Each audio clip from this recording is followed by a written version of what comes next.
طيب بص، ليه لما ليه اي دوله فيها شيعه فيها مشاكل؟ اقول لك لا اقول لك انا عشان انتوا بتقتلوهم، عشان انتوا اللي بتقتلوهم. اي دوله فيها شيعه فيها مشاكل لان انتوا بتقتلوهم. انتوا ما بتقتلوش بس الشيعه، انتوا بتقتلوا النصارى وبتقتلوا الازيديين. لا اقول لك على حاجه، اي دوله فيها بكريه سنه فيها مشاكل. بتقتلوا الناس في امريكا، بتقتلوا الناس في استراليا، بتقتلوا الناس في فرنسا، بتقتلوا الناس في نيجيريا. في كل مكان في بكريه سنه، في ارهابيين، في قتله، في مجرمين، في ظالمين، في لعناء خبثاء سفاحين. انت بتتكلم في دوله كل دوله انتوا فيها مشاكل. مش كل دوله فيها شيعه فيها مشاكل، كل دوله انتوا فيها مشاكل. اسمعني يعني اللي بيقول كل دوله فيها شيعه انتوا اللي بتقتلوهم. بطلوا انتوا تقتلوا الناس والمشاكل تنتهي. بطلوا تقتلوا الناس والمشاكل تنتهي. اتفضل. بص يا استاذ. نعم اتفضل.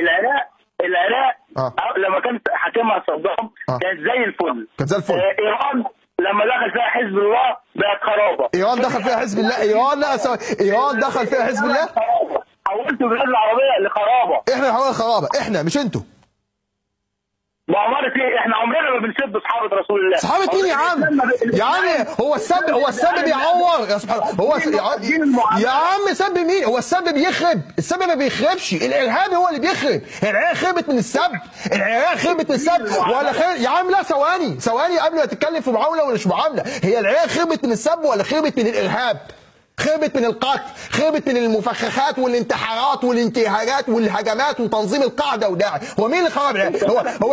هو اللي خرب العراق السب؟ سب مين يابا؟ ده لو خرب العراق السب كانت كل دولنا خربت من زمان. هو في اكتر من السب في دولنا؟ سب مين اللي خرب؟ انتوا اللي خربتوا دولنا بارهابكم، بتطرفكم، بجماعاتكم الارهابيه، بخلافتكم اللي عايزين تقوموها. اللي خرب مصر مين؟ الشيعه ولا الاخوان؟ انت بتتكلم في ايه؟ انت عايش فين؟ انت عايش فين؟ انت عايش فين؟ في القاهرة والله. السب مين اللي خرب؟ انتوا اللي انتوا اللي بارهابكم وبتطرفكم وبعنفكم وبعملياتكم المسلحه اللي خربتوا الدنيا. والا اصل الشاب ايه؟ ما طول عمر الشيعه بيعتقدوا ان ابي بكر وعمر وعثمان وعائشه وحفصه منافقين. ايه اللي جد في كده؟ من 1400 سنه، من 1400 سنه ده معتقد الشيعه. ازواج رسول الله صلى الله عليه وسلم، يا راجل حرام عليك. ازواج رسول الله فيهم المؤمنات وفيهم غير المؤمنات يا اخي. انت منين انتوا تقول؟ يتجوز واحده وحشه. يتجوز. ما اتجوزش واحده وحشه ليه يا اخوي؟ سيدنا لوط اتجوز واحده وحشه. وسيدنا لوط رسول الله اتجوز واحده وحشه. سيدنا نوح رسول الله تزوج واحده وحشه. ايه انت فاكر ايه يعني؟ انت فاكر يعني رسول الله. وسيدنا نوح ده ايه يعني؟ بيبيع قوطه. بقول لك سيدنا نوح في اسمع. شكرا لك. اقول له سيدنا نوح اتجوز واحده وحشه ولا لا؟ يقول لي رسول الله اتجوز واحده وحشه. يا عم سيدنا نوح كان رسول الله والمصحف الشريف. لو انت مش عارف ان سيدنا نوح كان نبي من الانبياء دي مشكلتك. روح بقى اقرا. سيدنا نوح اتجوز واحده كانت كافره يا اخي، كافره حلكت مع قومه في العذاب. ايه المشكله يعني؟ سيدنا نوح خلف ابن كان كافر. يبقى رسول الله يخلف ابني يبقى كافر؟ رسول الله يخلف ابني يبقى كافر عادي.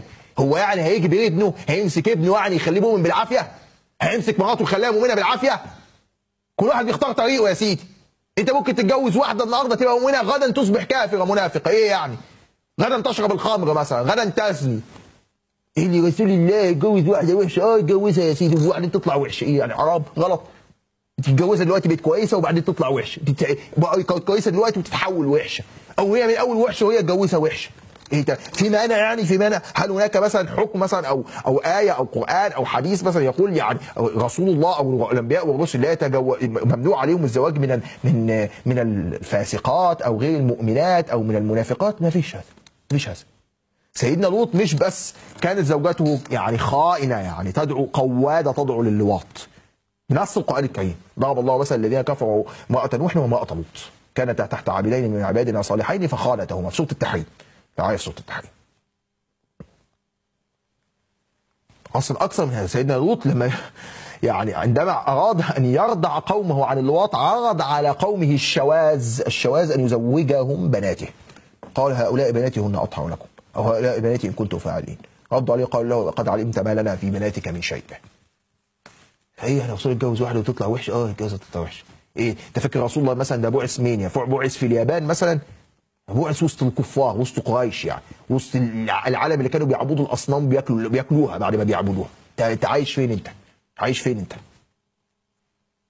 هيجيب منين يعني؟